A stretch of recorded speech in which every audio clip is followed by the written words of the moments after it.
Let's start, of course, with our question of the day. So this is where you get to tell us your views on some question that we've come up with in terms of some of the stories that we're dealing with on the show. Yeah. So here's our question this morning.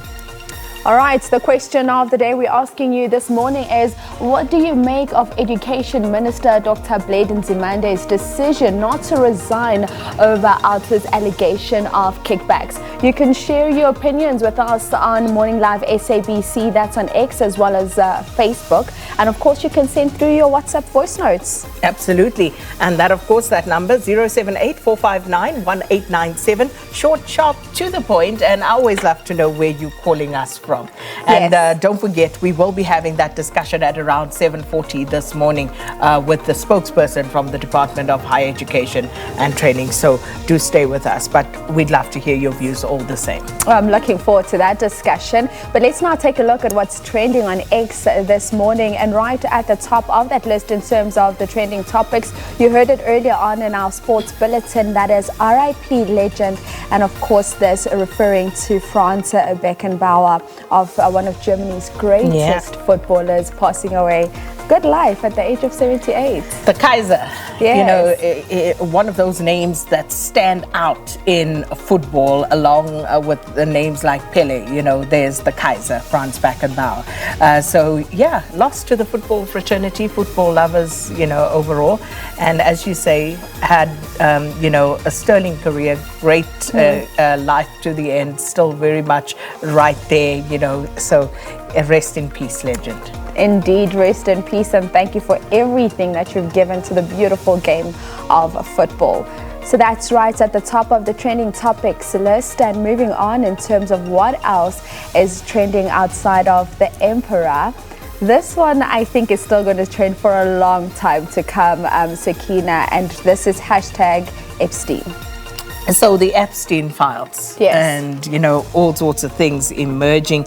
And I think, you know, as you say, this is going to be with us for a long time.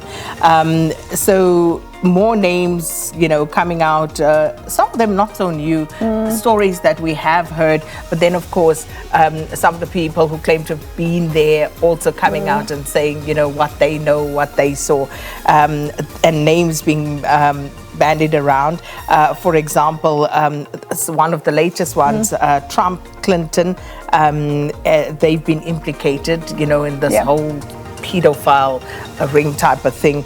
And Sarah Ransom, she was one of the Epstein victims. Now, there were court documents that were filed, and she stated that Trump, for example, had relations with many girls, and that Epstein kept some blackmail videos of Trump.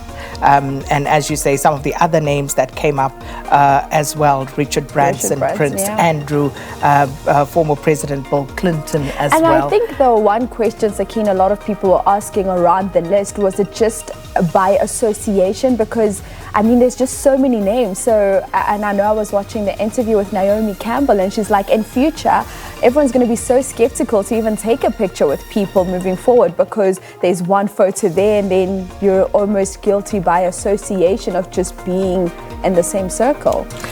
I guess that's one way of looking at it. The other way of looking at it is when you start to hear, you know, stories about people, do you then... And you still continue the association. You know, and I suppose that's the other side of it. But those are some of the issues there around Epstein and as the allegations, as you say.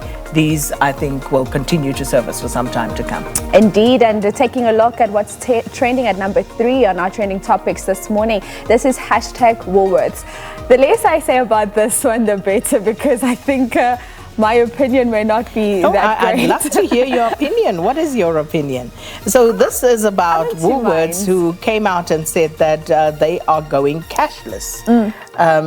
So people have been responding to this because Woolworths, you know, have put out their statement, but people are saying in some instances that's unconstitutional. Yeah. Because as it states on a banknote, this is legal tender. Yes. So they and must I should be able to tender it anyway. Yes. So, but of course, then there's the other side. Why are you doing this? And you say the other side, is this me now? This is you. A little. I think there's a part of me that can understand why a lot of organizations want to go cashless, because from a safety point of view, but also I don't know what issues they would have had up to now that would make them say we want to go cashless. So I think it's probably just understanding from their point of view what influences it. But yeah, part of me. And there's a lot of speculation about what could possibly influence this, like handling fees, etc., etc. But of course, yeah. Woolworths announcing they want to go cashless, and that's been a conversation the entire weekend, in fact. All right, and the final one. The final one yesterday was Arsenal. Today is Manchester United. It wasn't great for Arsenal, but it's good news for Manchester United. Of course, securing a 2-0 victory there yesterday. I know a lot of talk around that Bruno Fernandes penalty that was given in the 74th minute. It's an abomination. It was a dive. Always say. Who dives against Wigan? Who dives against Wigan? Bruno Fernandes. But you know what? A win is a win. They all Congratulations. Count. Yeah, even if you dive, it's fine. As long as it stands. All right, thank you so much there, Sakina, not being hard on the Manchester United fans. Let's take a quick ad break now. When we come back, SK still bringing you all your favorites right here on Morning Live.